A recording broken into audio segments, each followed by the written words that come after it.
Hello, everybody. It's episode 160 of Recotopia. I'm Chris Atkinson, joined by Jeremy Scott. Hello, all. And joined by Aaron Dicer. Hidely ho, Como Verinos. Oh, yeah, the Como Verinos. Yeah, that's it. Today's big recommend is American Hustle. Would also like to welcome chat who have come out here to watch us talk about movies on a Tuesday. Let's start us off with some small recommends. And Jeremy, take it away. Small. Do you know James A. Caster? Yep. Comedian from Great Britain. I really love James A. Caster. My brother's family introduced my wife and I to him several years ago, and we've seen all the specials we can get our hands on. You may be familiar with Cold Lasagna, Hate Myself, 1999, which is probably his most famous touring special. Lots of clips from that have gone viral, especially where he goes after edgy comedians who like to punch down. Yep. He is a very good dude with a very good heart. Well, Heckler's Welcome is a Max special.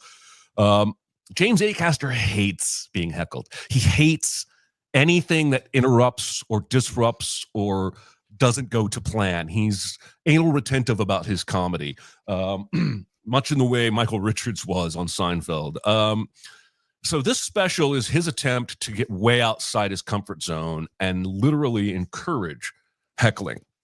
And he sets forth some rules where he's not allowed to pick on people who don't heckle, meaning people who get up to go to the bathroom or something. And he can throw somebody out of the show if they're violent or use hate speech. But otherwise, anything goes.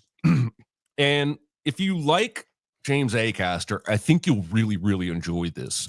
If you want to see a comedian heckled to death, you're not going to see it. The interesting thing that happens here is that he's such a good dude. People don't really want to heckle him. People don't really want to trip him up. And he does have like some anxiety and stuff. And so there are heckles, but they're generally harmless and friendly. One even calls back to a joke earlier in the show, and Acaster says, it's nice to have a heckler who appreciates structure. I just really like spending time with him and hearing his stories. In this special, the stories are basically about how he came to comedy, and it goes way back to childhood, and he tells these various different stories that shaped him as a comedian. So it may not be as laugh out loud as the last special, and it's not going to be, let's watch this guy really eat crow, because people love him too much. But I really had a good time. I've never had a bad time with an Acaster special, but I wanted to make this a recommend for those who have Max.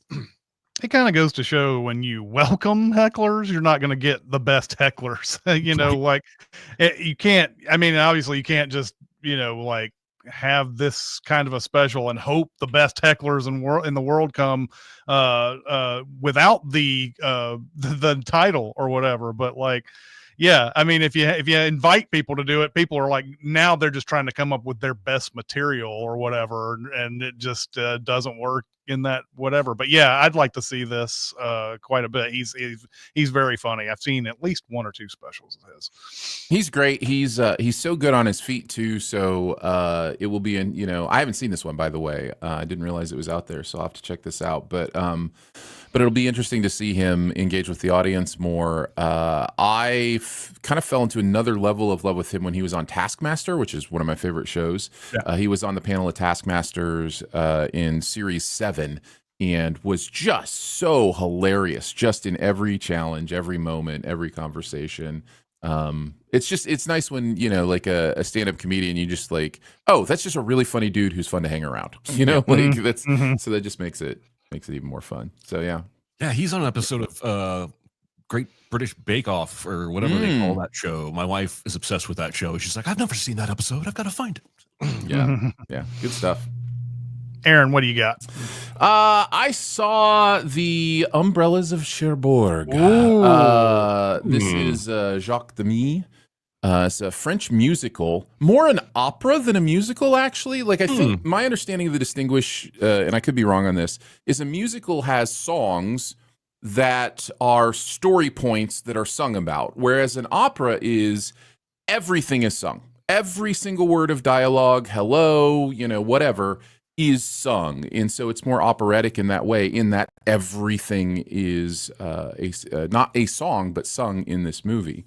What really, really struck me about this film, other than I love musicals and the music is beautiful, is the color in this movie is mind blowing. Like, you Mhm. don't realize how little of the palette most cinematographers color with when it comes to, especially like bright and vivid colors. And then you watch something like this and you're like, wow, these wallpapers and these clothes, and it's an absolutely gorgeous movie to watch. It's also it's a pretty typical story of, boy meets girl, girl meets boy, they fall in love, boy goes to war, what happens next, is there The Notebook. It's not The Notebook, Oh. but it's also not necessarily breaking any new ground with the plot. However, the characters are authentic, believable, even as they're singing. Catherine Deneuve, Mhm. I believe, is just stunning in this and so good. This is definitely worth a watch. If musicals aren't your thing, maybe that'll annoy you. I don't know, but man, I really enjoyed watching this movie. So yeah, it was good. Yeah, I can't remember what episode it was. I think I have small recommended this Mm. before. The recently in the last 3 months saw this on the big screen at our Oh, local wow. Belcourt. And there is a 4K coming out on Criterion at some point, and talk about a movie that will benefit greatly from Yeah. that. But yeah, it's almost talk singing in a way. It's everybody's just kind of singing the things that they Hmm. the dialogue and everything. But there's I don't know. I have never. I need to look this up. I don't know what international films had to deal with censorship and whatever. Like, they didn't have to deal with the Hays Code in their own countries or whatever, but they still, I feel, had to follow that to get a movie out here. Right. But there's still some just interesting flourishes where they don't really come right out and say these two people had sex, or they're going to show them have sex or whatever. But there's a scene in there where she and her boyfriend are like, this is their first moment being alone and everything, and they get into the room, and then there's this, like, the stop, and the edits just go to the outside of the house, out to this, out to that, and it just tells you everything you need to know without actually showing it and everything. And I love that this is another one of these. This is a movie too that does not follow romantic conventions, romantic film conventions, and I Yeah. really love that too. Yep. People who are looking for something completely different from your average romantic comedy or whatever. This isn't really a comedy, but, like, the usual stuff, are going to be very surprised at how this movie tells its story. So I agree. I would And I would second this one. nice. And and it is funny. Our biggest laugh, I watched this with my wife. Our biggest laugh was, speaking of sex, our biggest laugh was when there's a pregnancy involved, and she's telling her, mom that she's pregnant or whatever. And her mom goes, "How did this happen?" And she sings her response, "I assure you it was in the usual way," which I just thought was, Yep. I just Yep. thought that was one of the funniest things. So yeah, good stuff. Check it out. Yeah, absolutely. I revisited a movie from the 90s. If you guys remember, the Wachowskis, before The Matrix, made a movie Ooh. called Bound, and this is a really good movie, and you can see why they were hired to do some big, huge action film after this. I mean, it's obvious from looking at it. This is a very 90s independent movie. It's got very spare sets and characters and everything like that, but they do amazing wonders with it and everything. This movie is about Jennifer Tilly is married to this gangster played by Joe Pantoliano. He he wants to get money from this guy. They shake this guy down. There's a Christopher Maloney plays the son of the main gangster who goes a little bit too far and kills the guy.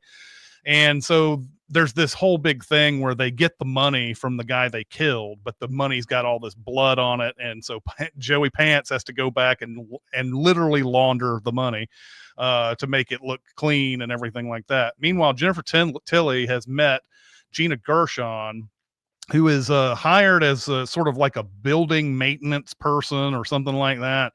And they start a relationship, and they come up with a plot to steal the money and somehow get away with it. I'll leave it there. You don't want to know too much about the plot on this movie, but this is an outstanding movie.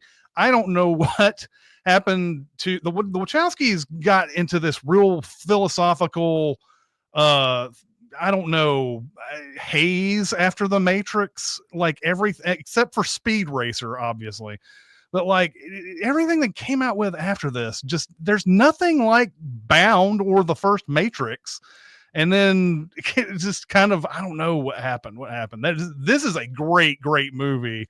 I don't know how many people have seen this, but I highly recommend it. Man, I have seen Bound twice, but probably not once in the last 20 years. And all I remember is that it's great. I need to get back to it and see it again. Yeah, I saw it a while ago, and remember having the same thought as you, Chris, in that this is so different than what I've seen the Wachowskis do since then. And they did. I think the Matrix put them into a little of philosophy. That is part of the Matrix as well, is dealing with all sorts of different philosophies, kind of, put stuff on the screen and let it be symbolism and metaphor and those kind of things. And I think maybe that just got stuck in their head. But you're right, Speed Racer feels like the only one that was just a movie. After that, it wasn't trying to be something super deep. Didn't they do Jupiter Ascending? I guess that was trying to be deep, though. It was, yeah. It really felt the same way. It felt like they were doing all that same stuff. So, yeah, it's interesting. Yeah. All right, let's get on to our big recommend, which is American Hustle, and this was Jeremy's pick. So, Jeremy, take it away. All right, American Hustle is a dark comedy crime film inspired by the real-life ab scam operations of the 70s and 80s that opens with the cheeky title card, "Some of this actually happened." We open on Christian Bale's Irving, a balding man with a prominent gut, as he brushes his comb-over hair and dresses himself while listening to the news. What we don't know at the time is that we're doing Aaron's favorite trick, an opening in medias res right before a big undercover operation. Amy Adams' Sydney suddenly makes an arrival, wearing a kind of dress, and then Bradley Cooper's Richie says aloha and barges in angry at Irving. Irving is mad because he thinks Richie slept with Sydney, but Richie says, "I never laid a hand on her." And then Sydney casts doubt by saying, "That's not technically true." And then Richie says, "We never had sex, okay?" And it's honestly a lot of information. And I'm going to make a ruling on this right now that this movie did not need to open in medias res. All right. Richie then fucks up Irving's hair because Richie is a dickhead. And the only reason I'll allow the whole in medias res thing is because we get Steely Dan's dirty work under the slow walk to the con and under the main title and opening credits. Everyone shakes hands vigorously with Jeremy Renner, who's playing Mayor Carmine from Camden, New Jersey. Richie eventually tries to slide over a briefcase full of money, but Carmine is put off and leaves the room. Richie sends Irving after Carmine to bring him back, and we get a bit of Irving voiceover about learning how to survive. Shit, now we're in Irving's past, where he throws rocks through windows to drum up business for his relative's glass replacement business. We then jump forward 45 years, holy whiplash, Batman. And now middle-aged Irving owns the glass business and a couple of dry cleaning businesses and does some stolen and fake art dealing on the side. And I guess we are now settled in the film's main timeline. Christ. Irving goes to a party at his friend Sid's house, and the party looks rad, and I'm just jealous I'm not there. And this is where Irving meets Sydney. They immediately bond over Duke Ellington's music because she has a bracelet with Ellington's picture on it.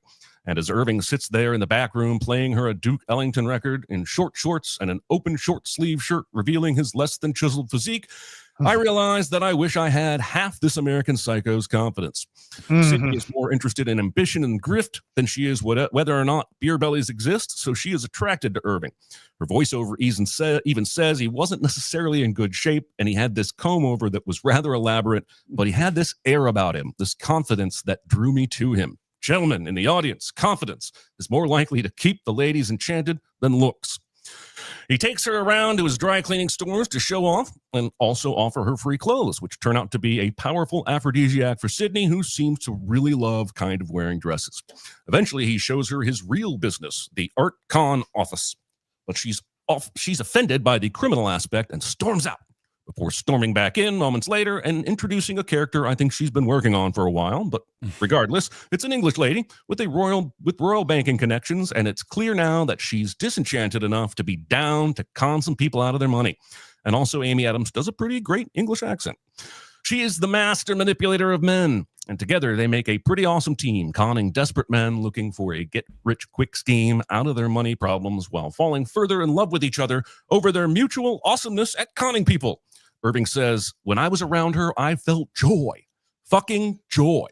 Speaking of joy, Irving's actual wife, Rosalind, is trying to defend her parenting by telling Irving the fire is out while half of her face is burnt to shit. This is actually a perfect introduction to Rosalind because, like my college girlfriend, she blames everyone but herself for her problems, and she probably also blows townies.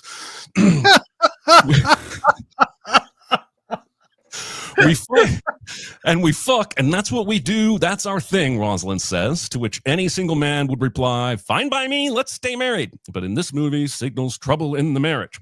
Ultimately, Rosalind overcomes Irving's concerns by stripping and seducing him. The next victim for Sydney and Irving turns out to be Vice undercover FBI agent Richie. He says he really needs money, and he's got some cars and a boat and a piece of land, but Irving's kind of jealous of all the time Sydney has already spent with this guy.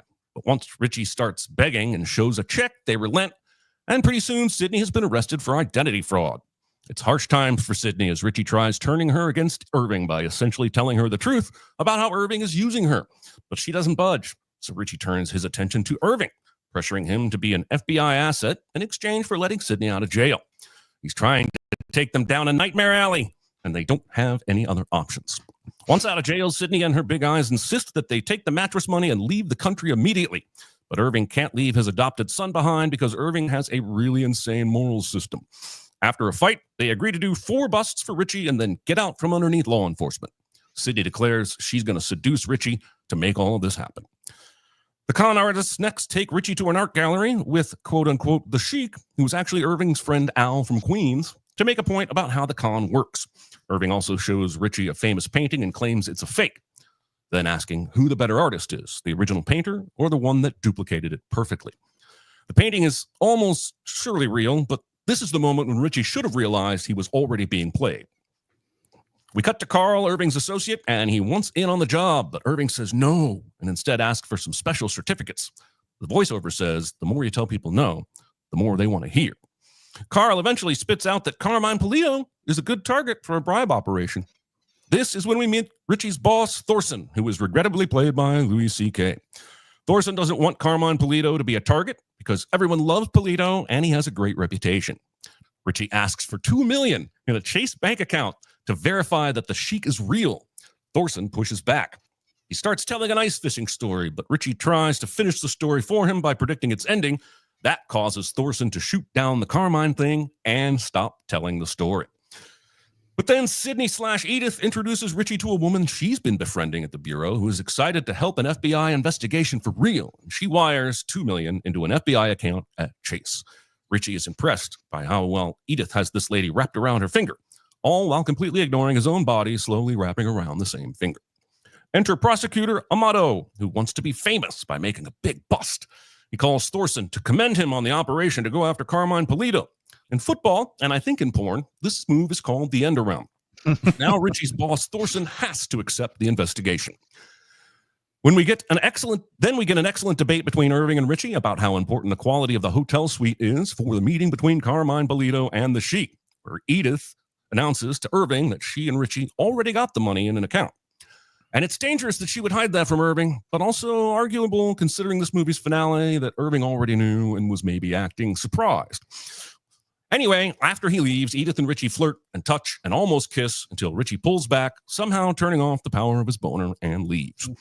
And at this point, we have caught up to the unnecessary in medias res opening as Carmine sees the briefcase of cash as the threat that it is and leaves, and the prestige of their operation has worn off. Irving goes after him to try and turn him around, and this is the scene here that shows how fucking good Irving is at finding people's buttons and pushing them. The only manipulator better in this movie is Sydney, but even she didn't reach her peak until she met Irving. Irving starts by bonding over their shared living areas from their past and some spicy clams local to that area. He makes no bones about the fact that the briefcase does contain cash, but he insists they have to grease you directly. Carmine is charmed by Irving and says he'll deal with him directly. So he returns and takes the money.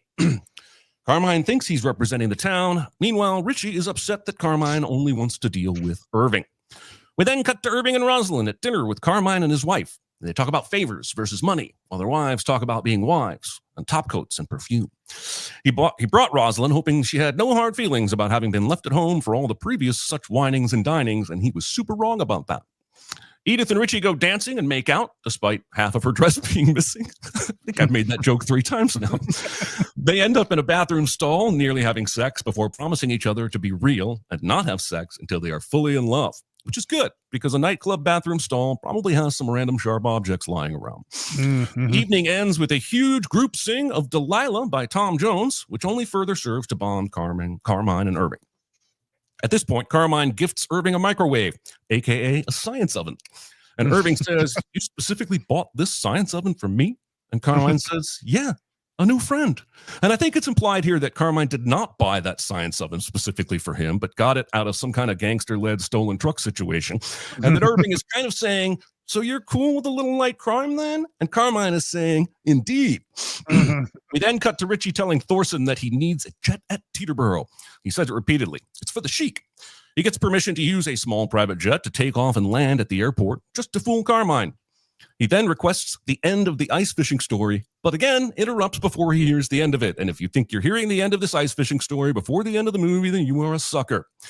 Rosalind nearly burns down the house by putting metal in the science oven, despite Irving's warning not to do that very thing. Rosalind somehow turns this into Irving's fault, berating him for not creating something, despite the income that funds her and her son's home and the free science oven he gave her that she destroyed. And I realize this is the point, but Rosalind is the worst. She should not have custody of a child. We then jump to the meeting of Carmine and the Sheik at the airport, where Edith kisses and nuzzles Richie, and Irving struggles to see how much of it is her playing a role and how much is her enjoying it. They proceed to argue. She implores him to just do his job and finish the comm. Everyone in on the undercover op is shocked to learn that the FBI agent sent to play the role of the Sheik is not Arabic. Prior to the big party for the Sheik, Rosalind worms her way into the thing, which sets up conflict, but we also get Goodbye Yellow Brick Road from Elton John on the way here, and we get to see Richie show up hand in hand with Edith, who stares at Rosalind, and then Rosalind says, "I know who you are, and oh my God, this is going to be amazing." While all the guys debate who should go talk to the gangsters at the bar that they need to connect with in order to build casinos, Rosalind seizes the moment and confidently walks over and strikes up a conversation with them. Irving and Richie and Carmine soon join them. However, there's a surprise as Irving and company and the Sheik are taken into a back room. Suddenly, they're at a table with none other than Victor Tellagio, who is no joker. And they have to sell their story to this mob boss who represents the family, or else their plan is nothing but stardust and they're left playing hide and seek. The entire back and forth, it's hard to know what the score is. De Niro's Tellagio ultimately dares the Sheik to speak Arabic by speaking Arabic directly to him. And after one of the slowest rolls in all of film history, the non-Arabic FBI guy, pretending to be the Sheik, speaks Arabic back to Tellagio because he just happens to know it. And holy shit, with that sudden performance, a star is born. A deal is made, and now they are out of the furnace and into the fire. As White Rabbit plays, Sydney approaches Rosalind and asks her to come with, but it doesn't work. And the two men hate each other from across the room, and they are now public enemies.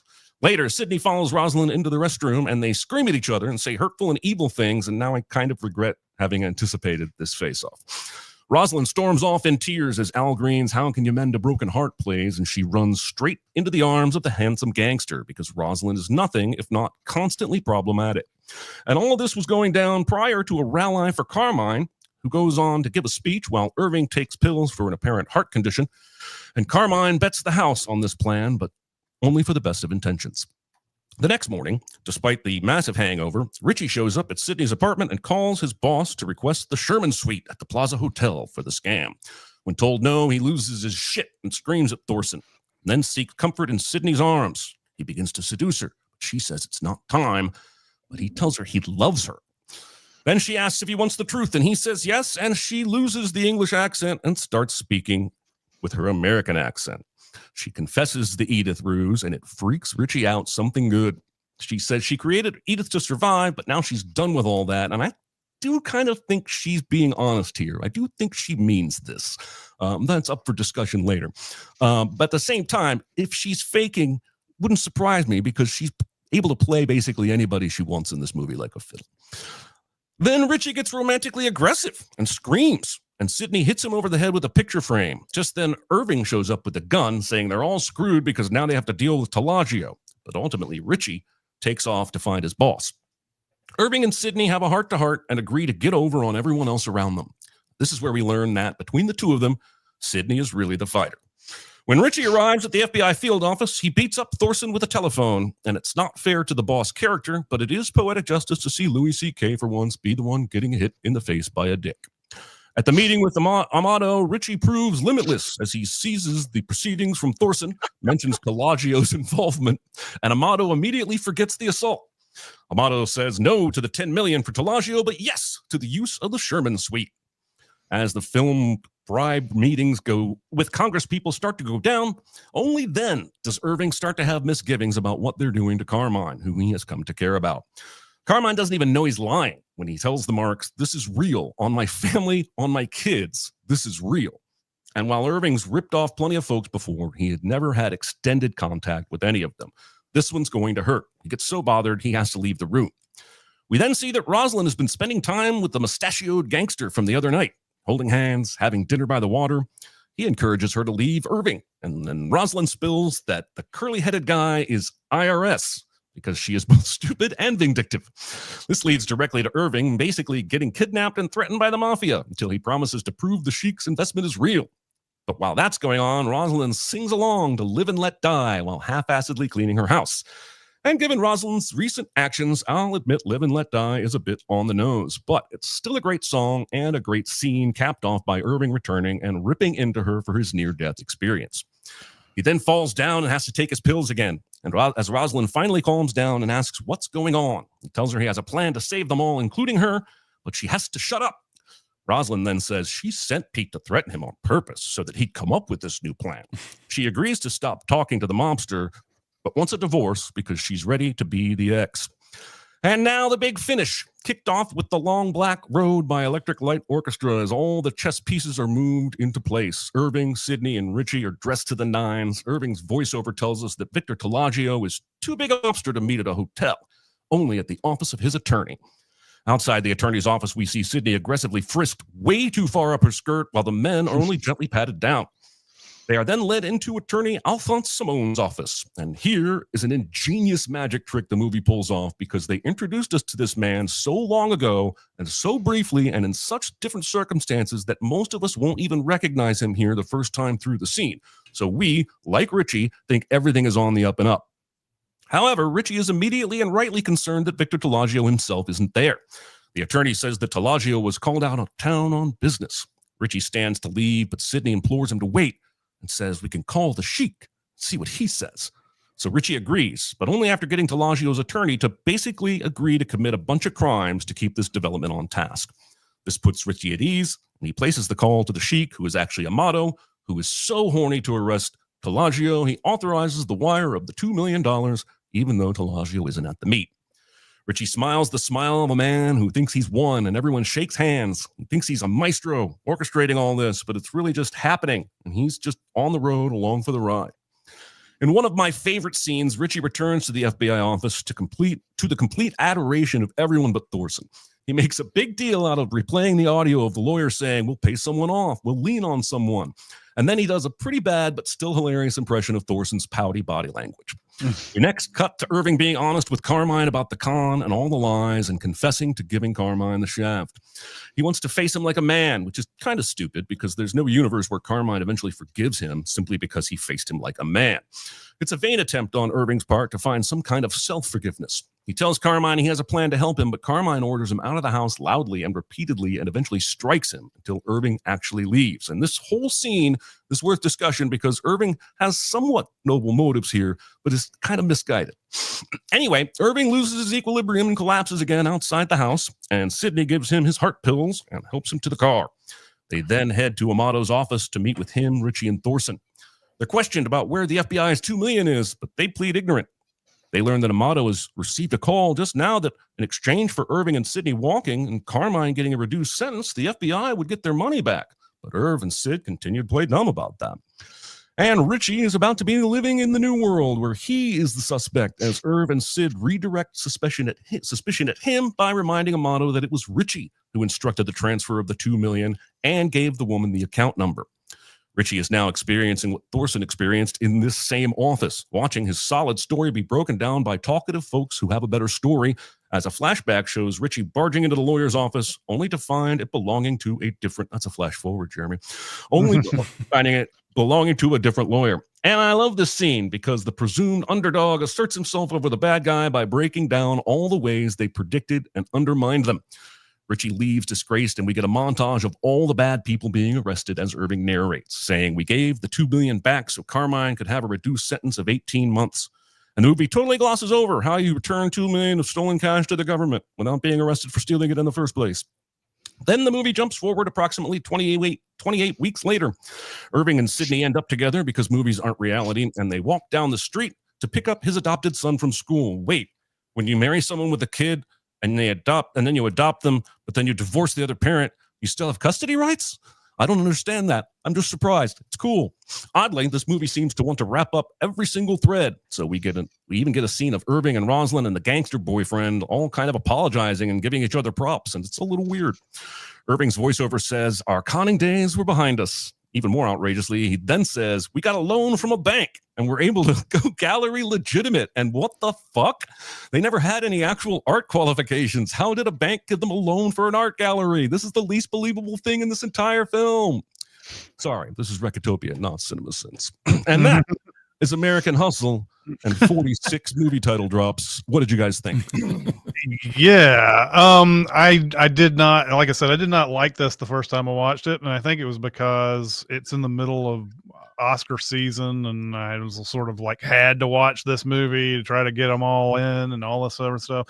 And this movie is really hard to like parse what's going on, especially in a movie theater, and if you've got any kind of distractions whatsoever. So I had no clue what was going on in American Hustle when I watched it the first time. Watching it the second time, having the subtitles, being able to relax, all this other type of stuff, I was now able to understand it and enjoy it. It's funny, I didn't even really consider this until you did this breakdown about whether that was a flashback or flash forward. It's almost like one of those The Office cutaways, right? Because he didn't do it before, or else he would have known before the meeting. Could he have done it afterwards, though? Because at that point, everything's been decided. Yeah. So I don't know where he was given the opportunity to like bust down that lawyer's door later on. I just now realized that was just some sort of, it was a storytelling ploy, basically, yes. Because I don't think that happens at all. So there's a million places I want to start on this, but I remember when this came out, a lot of people took to task Jennifer Lawrence's age at this time. She seemed way too young to play the character that she's playing, and I think she was like 23 when she made this movie. And in a way, I would say, okay, if you know her age, it seems like she's too young, but she plays this so well. I don't think I ever once thought of her being 23 in this movie, and it looks like Jeremy's in the dark. Just stop for a second. Yep, we can wait. Mm-hmm. Wonder if his electricity went out somehow, and yet somehow it's still recording. Oh, there we go. I don't know. I will continue until Sure. if and will he comes back. Uh, so yeah, Jennifer Lawrence in this movie is really, really good, and I think she's playing a character that a lot of actors don't know how to play. Somehow she's so terrible, but still likable at the same time. Like I like her character a lot. I would never want to associate with this character ever. But like the fact is, just the way how she kind of the way she sort of rationalizes everything that she does in this. You know, oh, there was a fire. Well, there shouldn't be these kind of products. Right. Yeah. It's like, and the microwave, you know, it's like, oh, well, you can't put metal in it. Well, that's the microwave's fault, not mine, even though I was warned about putting metal in it. And I think there's a really fun sort of like callback to that when she's singing Live and Let Die, and you see that burned microwave still in the background. And that whole thing, the cupboards are burned and everything like that. Yeah. Um, uh, I love Amy Adams in this movie so much. I think if you wanted to like break down looks and whatever, like looks that they give in the movie, the look that she gives Jennifer Lawrence when she walks towards those gangsters is priceless. It says everything on her face all at once. There's concern, there's anger, there's all sorts of things being told in her look when she sees her walking towards that bar. Let's see what else is there in this movie that I want to talk about. Everybody in this is good. Christian Bale's kind of doing this thing where he's definitely he's in the middle of a run of these kinds of like, let's transform my body, and he's always kind of done this, but he does it here. He does it in Vice. He does it in what was the other one? Of course, in The Fighter, he like starved himself pretty much. And was it another one, The Machinist, where he did that too? Yeah. But The Fighter and The Machinist, he did that, and then he does that in The Big Short as well. The Big Short, he's kind of like he's just got all these, you know, and I love this performance, but a lot of times it's one of those where I know you're performing. That's one thing that's a little bit off about it, but I still love it. I don't think I would change it because he is playing a confidence man after all. So he is always performing, and everything.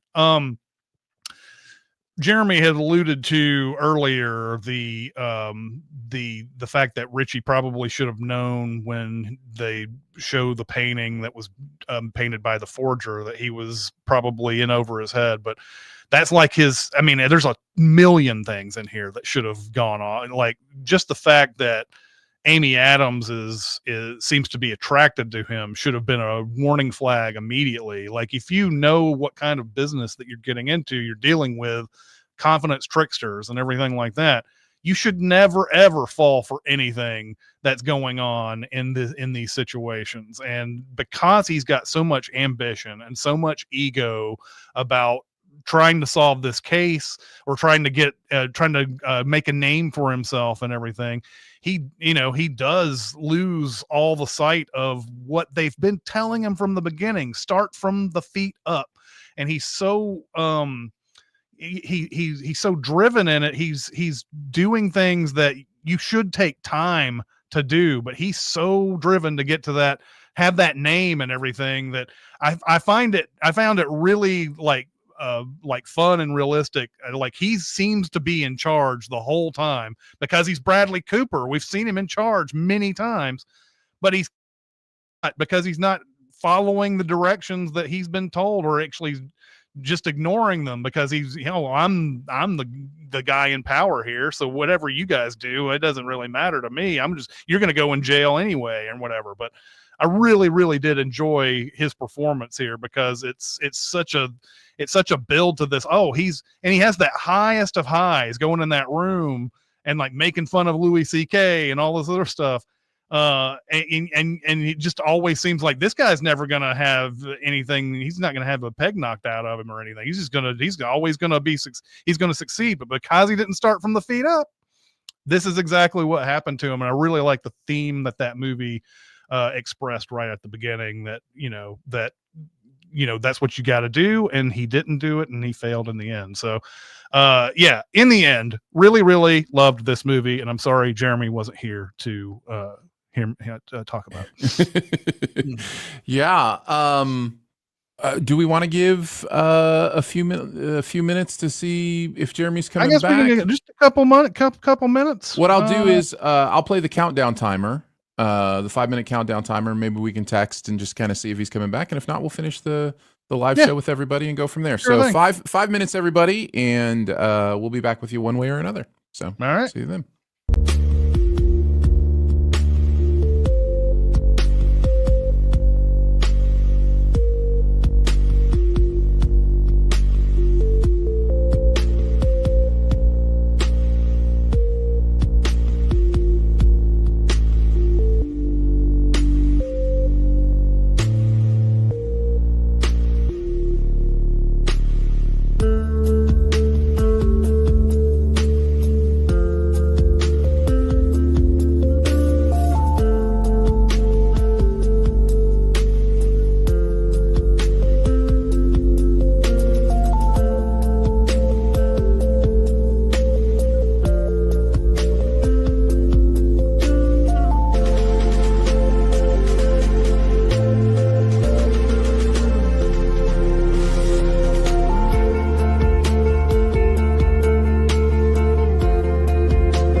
Okay.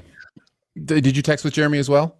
Yes. Okay. Yeah, his power has gone out, so we don't know if he will be back for the remainder of the show. So we will continue without him, unfortunately, and just try to wrap it up. Well, what he had texted me last was we could finish the live show here, just kind of chat with the chat for a little bit and kind of finish the live show, and then come back and record the rest of the podcast episode at a later time or whatever.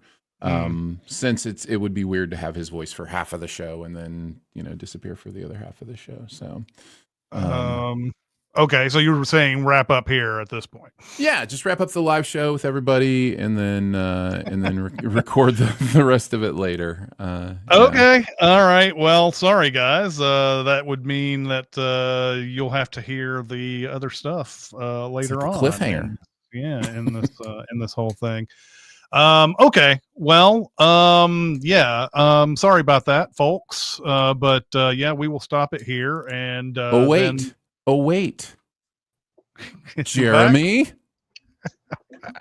He's back. The best live show ever, and you were here for it. Mm-hmm. All right. If he can hear us, I can hear you, but my board isn't on yet. Got it. Yeah. All right. Well, we can. Do you want to do another 5-minute countdown, and then we'll see if we can just continue on? All right. Here we go. Okay. Let's do it. I'll make it 2 minutes.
All right, we are back.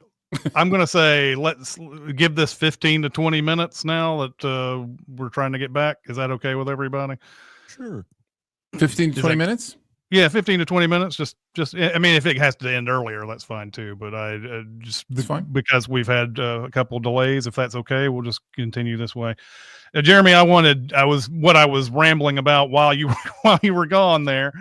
I'm gonna kind of re-summarize that real quick just for some momentum here, but whatever. But I was saying that I didn't like this when I first watched this movie. I watched it back when it came out during Oscar season and everything, and I watched it in a theater. And this was the year that I quit movie theaters, was in 2013. So I wasn't used to big, like going to auditoriums and having people and having distractions and all of that other type of stuff. So I did not understand what was going on in this movie at all when I first watched it.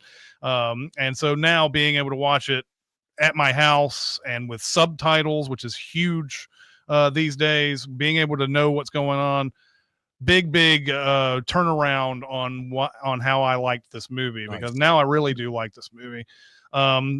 Just some quick summaries. I think you heard the stuff about the flash forward and the flashback and all that. I saw that. The Jennifer Lawrence was considered too young, I think, to play this character back in the day. But I didn't think of that once during this whole thing. I think she plays someone who's like a bored 30-something housewife or whatever really well in this. The look that Amy Adams gives Jennifer Lawrence when she's walking towards the bar is one of my favorite looks in the movie by far.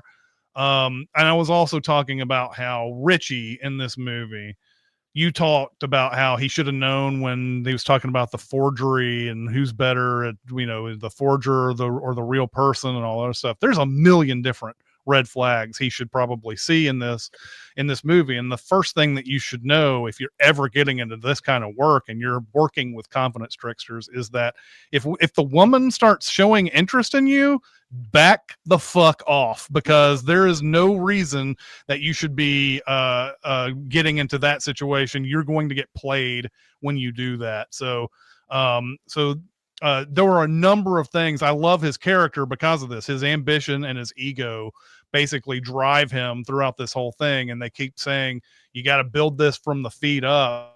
Doesn't do that, and that's the reason why his case doesn't become as big as it should be by the end of it and everything. So those were some summary things that I said in the earlier part, and we were about to get to Aaron's thoughts on the movie as well.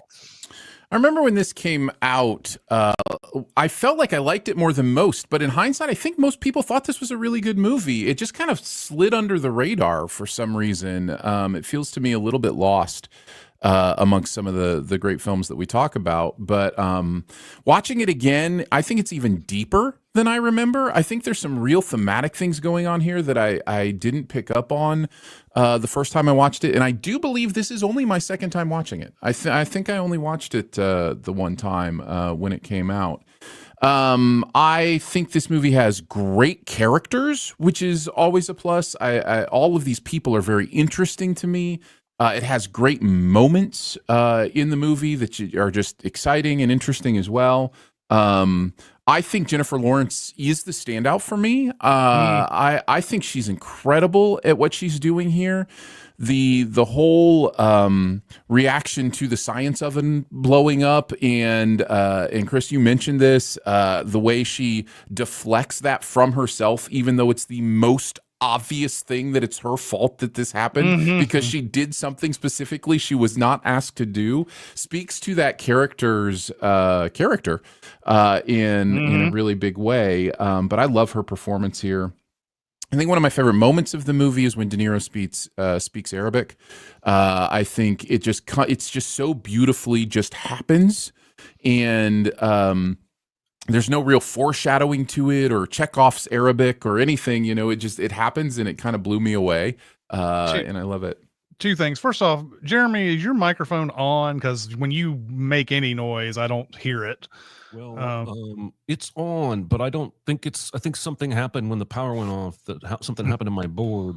Well, I can hear you now. I mean, usually when you make any kind of noise, I can hear it, and it was silent. So I was assuming that there was a mute section, mute thing going on. The other thing is getting back to the movie. Boy, this is going to be a fun episode to edit. Yeah, you're welcome, Jonathan. Yeah, exactly. Is Michael Pena trying to think of the right phrases? Is that the reason why it takes him so long to finally answer De Niro? So here's my take on this. Tell me if you think this is wrong, but this is how I what I assumed was going on. He doesn't speak Arabic. He has learned 3 very specific Arabic phrases to say at the end of the meeting. No, that he would have to know that's what De Niro's going to say, though, to have those specific phrases ready to go. I don't think they relate directly to what De Niro says. Do he they? Says, we do have a deal. This is good. He's right. repeating back to him exactly what he's asking him to say. So I don't know. Okay, yeah, it could be. Again, I could be they completely never wrong, explain it, and I'm just like, what is going on here? Anyway. Sorry. Yeah, that was my take on it, was that he had remembered the phrases, this is a good deal, or whatever he says, and that was just the limit. Like that he didn't understand anything De Niro was saying, and he just had these things he just lucked out on what he knew. Yeah, something like that. I mean, whatever. It's enough of a plot hole to certainly dig into. But I mean, it'd be better if he just knew Arabic and just yeah, that's true. The voiceover expresses surprise about somebody knowing Arabic, but it's about Tellagio. Yeah, it's Tellagio. Who would think an Italian from Miami speaks Arabic? Not surprised that your FBI guy speaks it. Yeah, exactly. Right. Exactly. I think this time through, I think the relationship between Irving and Carmine is the heart of the movie. This time through, it really feels like that's part of the reason we started in medias res, I think, is because we want to begin with an understanding of those two in that room and what happens there being so important. And we end with the idea of, your guy knows what I did, trying to, the movie takes a lot of time almost celebrating the authenticity of that relationship. The idea that there's something valid there that goes beyond the con, and that part of what Irving is learning and experiencing and teaching us in this movie is that authenticity can be found inside of deception. That the two things can coexist. The movie even has, throughout the whole film, I was blown away this time watching it, moment after moment about what is real and what is fake. We start with fake hair. We start with the idea that the reality is he is bald. The fake is he wants, to have hair. And we see the reality is she doesn't have an English accent. The fake is that she, puts one on. The conversation about the difference between the forger and the artist. Who's the better artist? The one that can, create reality through deception, or the one who just creates reality? And the movie seems to have all of these things threaded throughout to say about authenticity and its importance, even in criminal enterprise or, whatever it may be. And I think we're supposed to really feel empathy for that relationship, for that breakup, for that Carmine Irving thing. We're supposed to feel that with Irving. And I was very aware of that this time. It's even in one of my other favorite parts of the movie, which is the running ice fishing story gag. I just think that's such a great story structure thing to do. But what seems to be happening there is we are getting more and more proof that the Bradley Cooper character is just false. There is no authenticity in his falseness. Everything he does is assuming the narrative, assuming it's about him, assuming, the end of the story, and not really listening to what's going on. And think about how many times he wants to hear the end of the story only to interrupt Louis C.K. to come up with his own ending to the story. And I'm like, no wonder he doesn't get to the end of it, because you keep interrupting him every time. Yeah. It's the difference between fake interest and true interest. Irving is truly interested in Carmine's life, truly wants to know, what makes him tick, who he is, connect with him about, those that dish or whatever that they were talking. Like that's all real stuff, and that's the difference between him and the Bradley Cooper character. Is Bradley Cooper he's never really interested. Even his interest in Sydney is primal, right? Like there's nothing really authentic about it, and that's proven when she does present authenticity to him, and he balks at it and he hates it. So the movie is just like really smart about the way it's layering in those themes, and I noticed it this time even more than ever that seems to be the central thing going on, is the idea of there can be authenticity and reality even within manipulation and deception, which is just really interesting to explore. So yeah, I think this is a great movie. I think it's really really good. Yeah. Jeremy, anything else you want to say? No, I'm still pretty concerned about my microphone and my levels here. And I'm also curious on the double features. So okay. Let's get on to the super secret double features. I'm going to pick a movie that came out the exact same year. It's The Wolf of Wall Street. The vibes of The Wolf of Wall Street are similar. It's a period piece, basically. It's an investigation into someone doing shady shit, and just the way characters are introduced, the way actions are filmed, and everything. You could put these movies side by side, and it would be a banger of a double feature. So that's my pick. Yeah, man. If you did that double feature, you almost have to snort cocaine when you're done. Oh, absolutely. It's required. Before, during, and after, I would imagine. The one I picked is Focus. Will Smith, Margot Robbie. I think this plays in a lot of the same thematic areas. It deals with a love relationship with inside a con.